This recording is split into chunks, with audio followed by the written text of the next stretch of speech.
What's up, counterculture? I have a new episode of Comic Reviews, and as always, they're brought to you by my own comic book, Red Knight. I self-publish this, and I work really hard with some really wonderful people like JC Grande and Lindsay to bring it to you.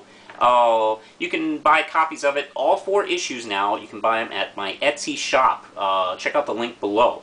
Also, speaking of Lindsay, she is doing a pledge drive on IndieGoGo. Please check it out also at the bottom of this video as well. And if you have any cash, please consider donating. She'll make it worth it. But anyway, let's do some comic reviews.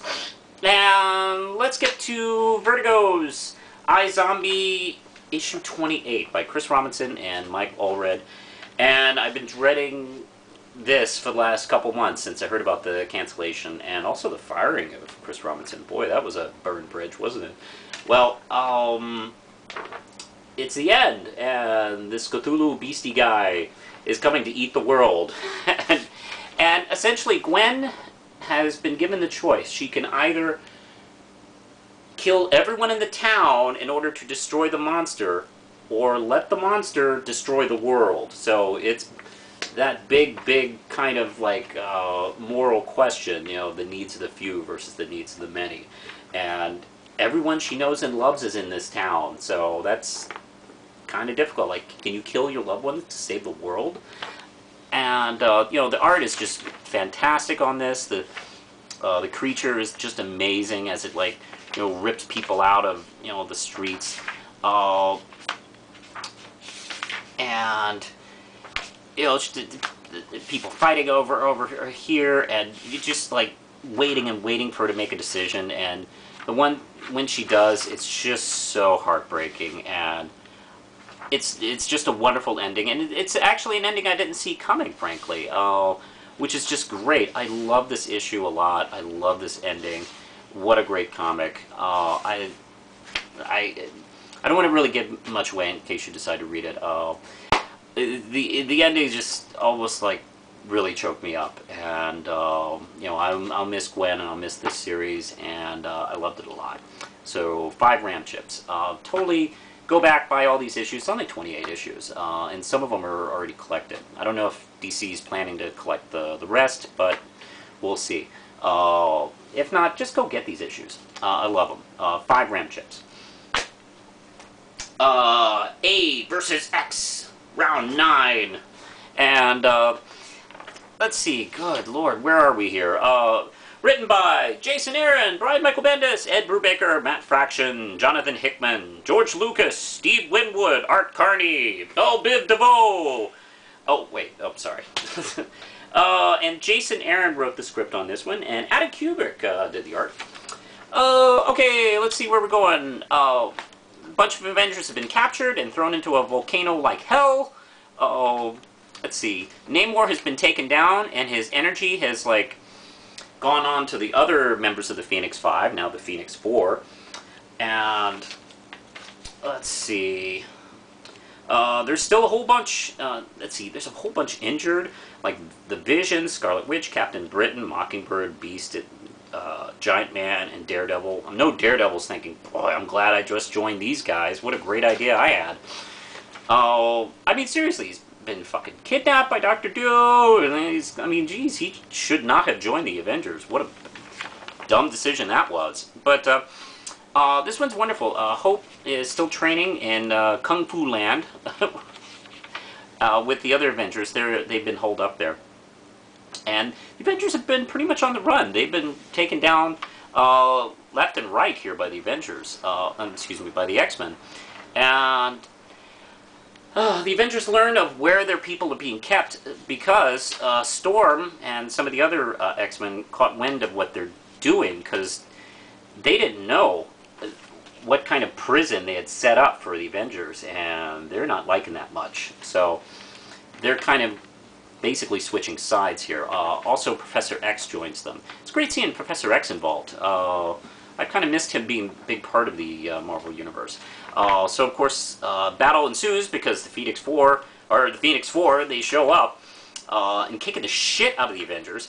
But SpiderMan is able to, you know, stall it's actually only 2 show up for this. I mean, it's Colossus and Magic, the brother and sister team, and Spidey has to kind of stall them while the others get away, and they nearly kill him. Matter of fact, Colossus punches him in the face. It looks like his full face caves in. He's going to be in bad shape next issue. I mean, he is just beaten nearly to death. I mean, this is one of the worst beatdowns I've seen him get. But boy, he definitely does deliver in this issue. I think Hope has some big decision she's going to make. Because, actually, I think one of the, let's see, I think one of the Phoenix 5 loses their powers in this one, right? Something like that. And Cyclops shows up. So, wow, we're getting near the end, and I don't know where this is going to go. I know this is going to split up the teams and greatly affect the Avengers and X-Men teams. So we'll see what happens here. 4 Ram chips, pretty good stuff. Daredevil, number 16 by Mark Waid, and let's see, what's this guy's name? Cristelli, and all right. Wonderful artwork. I love Chris's stuff. This is kind of a mixture of modern and almost like Steve Ditko 60s stuff. And last we saw Daredevil, he was rescued by the Avengers, who he had been kidnapped by Dr. Doom's government. And they had been torturing him and studying him, and they implanted him with these nanites that were kind of just ruining his senses all over. I mean, and Ant-Man is, or Giant Man, or Hank Pym, whatever the fuck his name is sent into his brain to kind of destroy them. And while he's doing that, one of his sensors is damaged or something like that, and it's, oddly enough, transmitting and receiving his memories in exchange with Daredevil. So they're actually, in a weird way, communicating and not realizing they were communicating, and realizing they have quite a bit in common. To the point where, you know, Matt Murdock is thinking he's reliving his own memories and realizing, wait, that's not Karen, that's somebody else. And, you know, all this, you know, really good stuff. You know, I don't like Hank Pym very much, but this is extremely well written to the point where I like him in this story. And just the way they two relate without really actually having scenes together is really interesting until the end. Now you think, hey, everything's cool, but Matt gets back to the office realizing, hey, he's been gone for 9 days, and they're all pissed. Especially Foggy, who in the last issue looked into Matt's office and found something really shocking in his desk. And it's the skull of Matt's father and his ashes. And that was the last straw, because he's been worried about, you know, Matt losing again, and that just, like, is it. So he fires him. Despite the fact that Matt's saying, I didn't put my father's skull in my desk. I don't know what you're talking about. So Matt's claiming he's been framed, that somebody's, you know, screwing around with this, and Foggy's telling him, you know, you need to go and settle, because I can't do this anymore. And I don't blame him, really. I mean, I love Daredevil, but I don't think I'd be his friend, because he is nothing but trouble. Great issue. Oh my god. This is the best Marvel book out there. It's the best book out there, frankly. 5 Ram chips. Now, I'm briefly going back on my SpiderMan ban because of the Captain Marvel issues in Avenging Spider-Man. Issue 10, and this is by Kelly Sue DeConnick and Terry Dodson doing the art.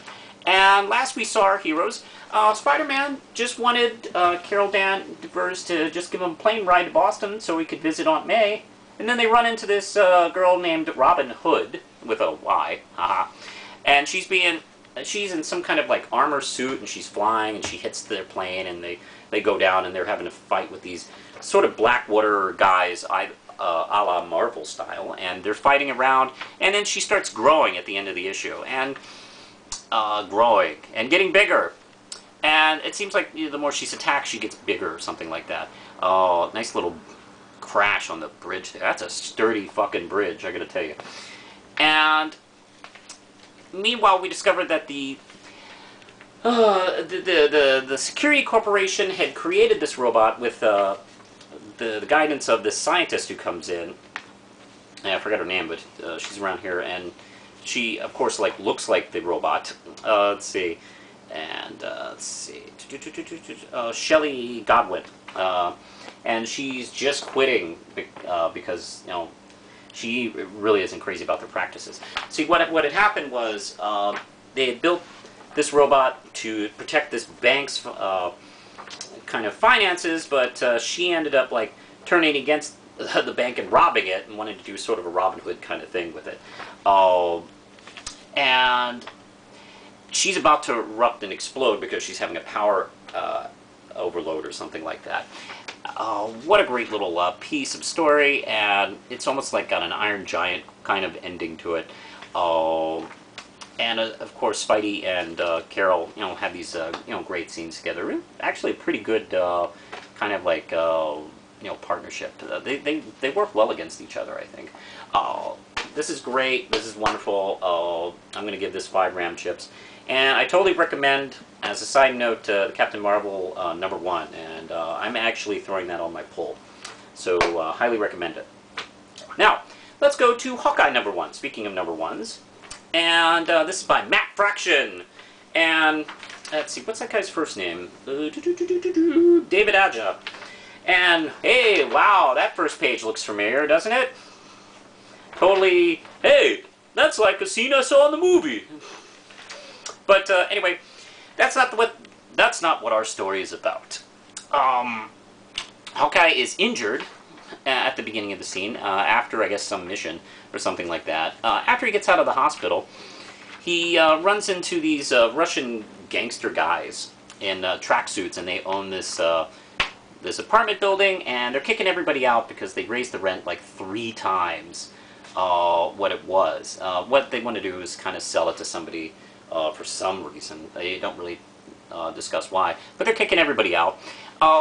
And this is a place Hawkeye kind of hangs out at, and gets along with everybody there. And you even get like a sense of a little world there as part of the building. There's a bit of community there. So he goes to try and buy him out, and of course, well, this being a comic book, things go kind of kooky. And at the end, he saves a dog that was there and was shot, and he buys the building from the Russian mobsters. This is really nice. It almost seems like sort of the Bendis Daredevil in a way, or the Brubaker Daredevil from a couple of years ago. Not what I was expecting, actually. I was expecting, when I think of Hawkeye, I think of, usually the Avengers stuff with, weird kind of sci-fi swashbuckling crap. And, which I love, by the way. I was totally expecting that, and I got something completely different. I got kind of a street level, really kind of social aware crime story, and I really dug this a lot. So I'm gonna check out the first few issues of this. Enjoyed this, and this is kind of a one and done, which is neat. It gets this series set up without really doing any big giant story arc. Sometimes that's not necessary. And also, the cover almost reminds me of a Target ad. I don't know, not sure why. Well, anyway, this is 5 RAM chips, and I dug it quite a bit. So I think that's it for now. Push the button, Lindsay.